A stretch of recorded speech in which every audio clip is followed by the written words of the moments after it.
I want to show you guys something. Let's get rid of the audio first. But I believe this is in the UK. Looks like UK plates, and I heard some people refer to it as a lorry, which is truck in the UK.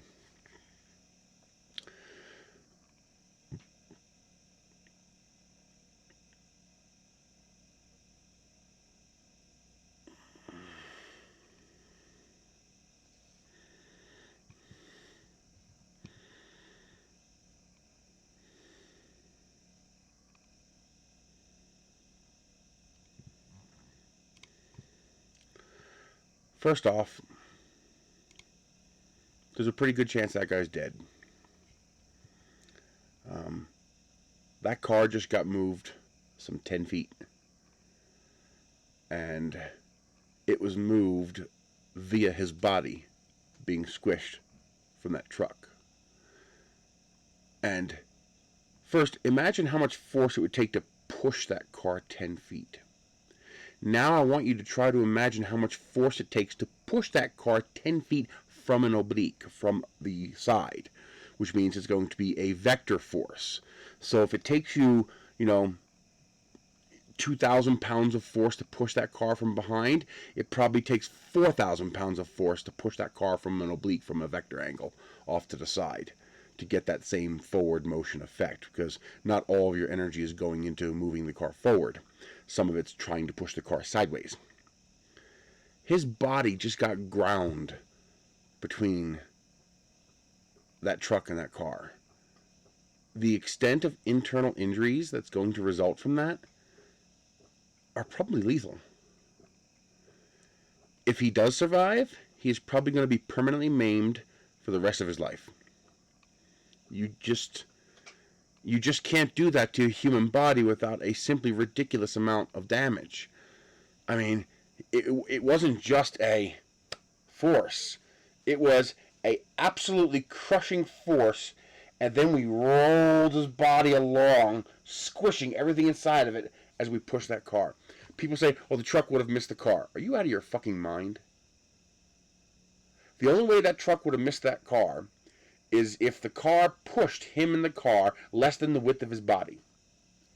Last I checked, he doesn't look like he's 10 foot wide. So, you've got people saying, well, he's stupid. Why the hell would he walk there? Why would he go there? First of all, why is the truck there? That truck has no business being there. That truck can't get fuel there. There's no diesel pump there. So why is that truck even there? And second of all, this is not a common sense thing. We live in an extraordinarily safe world. And most of us really do not comprehend how quickly we can go from this very safe world to dead in very, very short order. Most of us don't fear slow things. We're not typically trained or educated to fear slow things.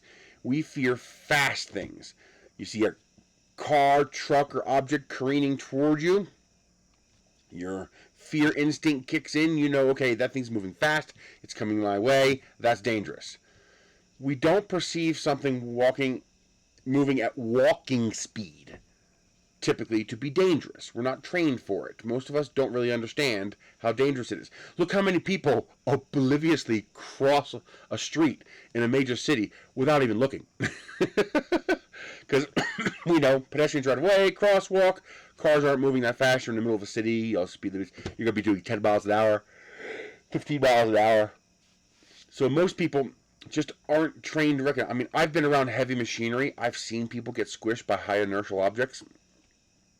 Things with high mass and that are large, that are difficult to stop from moving. Look how many people get squished underneath a car. Stuff like that. They don't realize how razor thin that difference is. And what's really crazy here is that you can tell what's happening here. This guy comes around his car. I shouldn't fast forward because sometimes Facebook videos get really antsy when you do that. So this guy's like, I wonder, did this guy get my mirror? Is he going to scrape my car? And so here he is. You can see this guy is just, now, for a layperson who doesn't understand what's called trailer cheating, okay? So, as far as this guy's concerned, this truck is basically already past him. He's at the back edge of the truck. A layperson might think, well, I'm safe. You know, the distance is only going to grow larger, right? Because the truck is going that way. I'm over here. I'm at the back edge of the truck. How could this be dangerous? Most people don't understand that vehicles have a pivot point of the wheels. Okay? How many times do you see a moving truck whack the curb or the sign or somebody's car?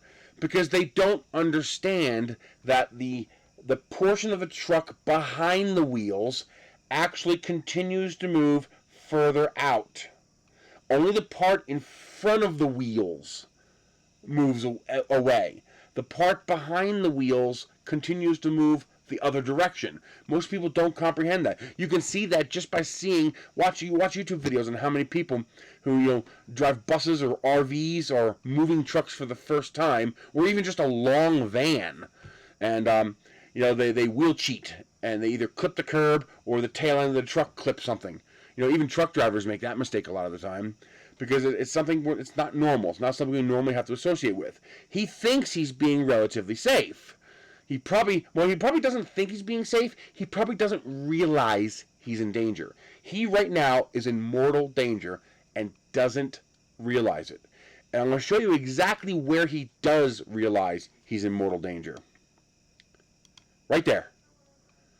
He's like, wait a minute, is that truck moving closer to me? And he sticks his arm out instinctively and verifies that truck is now swinging toward him. And at this point, it's too late. He's done. At this point right here, he just now realized, oh shit. He just right in his brain right now, the red alert klaxons are going off, and now is warning collision, okay? At this second is when he finally realizes, holy shit, this is dangerous. Because before this moment, he did not realize this was dangerous. He thought he was safe. He's at the very back edge of the truck. He would be safe if he was up here by the wheels. If he was up here, he'd be safe. But he doesn't realize that. He thinks if I'm at the tail end of the truck, no big deal, right? It's just a truck coming through. It's moving slow. It's moving at walking speed. But then the tail of the truck swings out because the driver just started turning more. The driver's actually turning too early. There's a decent chance he'll wheel cheat into that gas stall next to him because he should be waiting until his wheels have reached the end of the gas stall before swinging in order to make sure he pivots around that gas stall. But he went wide, way too wide, so that when his trailer swings out from the turn, it pinches this guy. And the guy goes from, oh shit, I'm in danger, to being pinched like that, faster than he could possibly react. I mean, how long is it? Half a second. And now there is nothing he can do.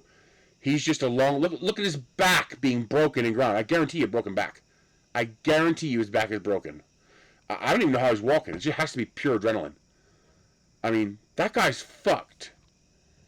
And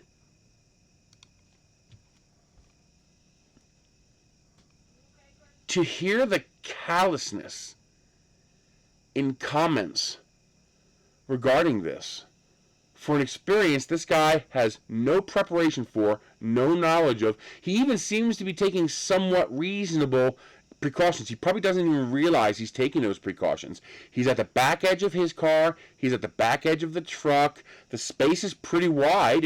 You can walk right through that space. But he has lack of experience. He doesn't understand that the tail end of that truck is going to swing toward him if that truck turns left, which the truck does. I mean, look how wide the space is between him and the truck. Right now you think, oh, they're getting super close. And this guy sees the truck getting super close. Really, really close to his car. And then he sees the truck widen up.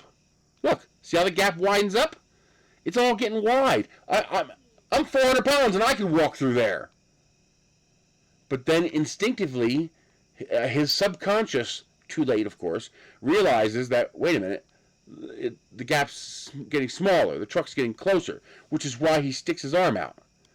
And by the time he realizes, oh shit, this thing's about to crush me at 2 miles an hour, it's too late.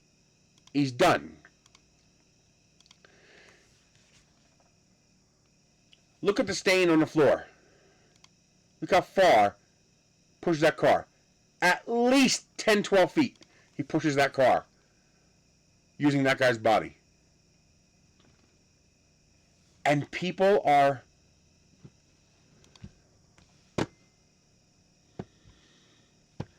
I got one thing to say about this.